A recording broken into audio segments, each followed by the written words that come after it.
morning. How are ya? I'm good. How are you? I'm good. So, did I ask you? Good morning, everyone. But did I ask you to cover for today? Because I thought that was next week, but I'm so discombobulated, I don't even know.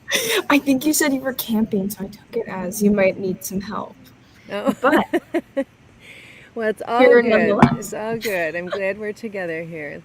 Let's say hi to some people. All right. And you can ask my family. I never know what day it is anymore or what I'm doing right now. So, all right. Let's see. We got Teresa and Vivian. Hello. And Connie. Hello. Karen. Look, your daughter's on. Say hi to Hello. mom. Thank you, Colleen, for reposting and good morning. Jody, hello. And Claudia, good morning. Nice to see you. We got a few more watching. Hey, Tom, how do I turn the volume up? Because Olivia joined me. How do I turn the volume up so I can hear her? Top left. I want to hear you better, Olivia. There we go. All right. All right. So, how are you, Olivia? I'm good. Where are Busy. you? I'm in a conference room at work. Okay. Oh, But okay. this conference room is going to be getting redone, so this will be like one of the last ones I do here. Okay. Well, we can't wait to see the updates. Oops.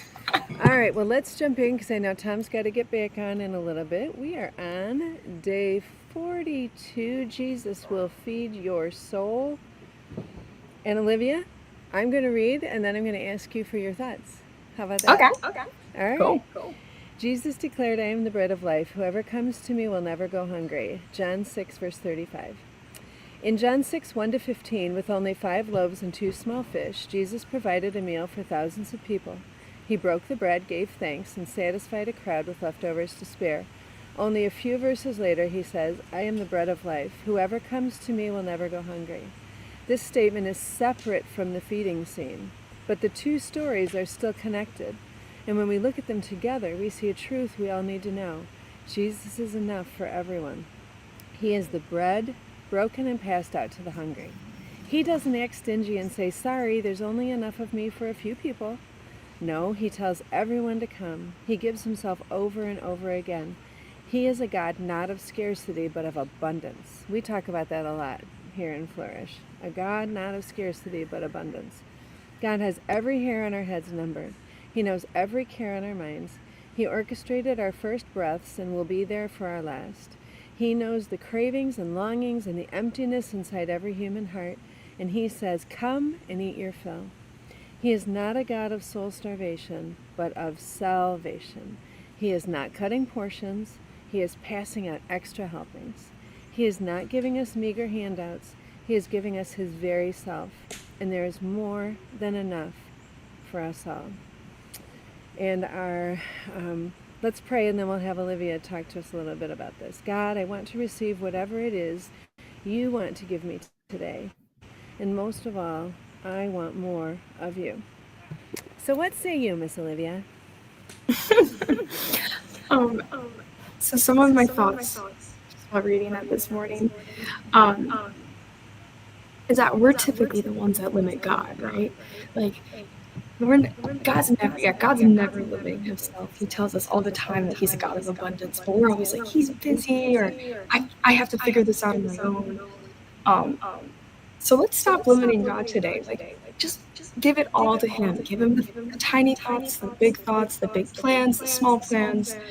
Um, yeah, because he can handle it all. Like all our questions, as we talked about yesterday, and he can handle all of our plans and thoughts and needs today. I love that. I love that. Yeah, one of the things that, I talk about the J guys a lot in the Old Testament, Joshua, Jonah, um, just to name a couple. But they didn't hold back. Like they told God how they really felt. And Jonah's like, I'm not going there, right? Um, and I just think there's something to be said for us understanding fully that he's such a God of abundance that he can handle even when we're frustrated. Like, we don't need to hold back. We just can be real with him, right? And I can say, I don't understand in this world. I don't understand what you're doing. I thought blah, blah, blah, blah, blah.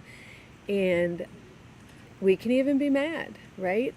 Out, not at him, but at our lack of understanding and at our current circumstances, knowing that he's big enough to hold it, big enough to take it, big enough to hold us close, right? And say, there, like, just keep holding on to me, right? Things are looking up. Stay with me, stick with me. I've got a plan and a purpose. And we never go hungry because he's always feeding us, right? With what he's got for us. I love that. Thank you. That's so good. And I didn't mention we are camping, if you haven't noticed, in the background. And next week we're traveling, so I have got a couple days covered next week. We're going to be in D.C. next week. And today we are in the Upper Peninsula. We are camping in St. Ignace at the KOA.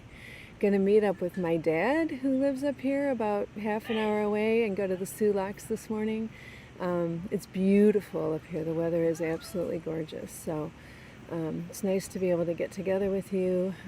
Nice to be in God's creation. And I'm going to do my best to be with you again tomorrow. Looks like we have a signal at this place. And stay tuned in a few minutes for Tom for strengthening our roots. Anything else, Olivia? I'm so glad you hopped on. I hope it wasn't inconvenient for you. No, it was perfect. And I hope you have a lovely time up there. That sounds gorgeous. It's really, really, really nice. So, all right. I love you all. Blessings on your day. Be the hands and feet of Jesus to those that you see today. I'll see you tomorrow. Bye-bye. Bye, Olivia.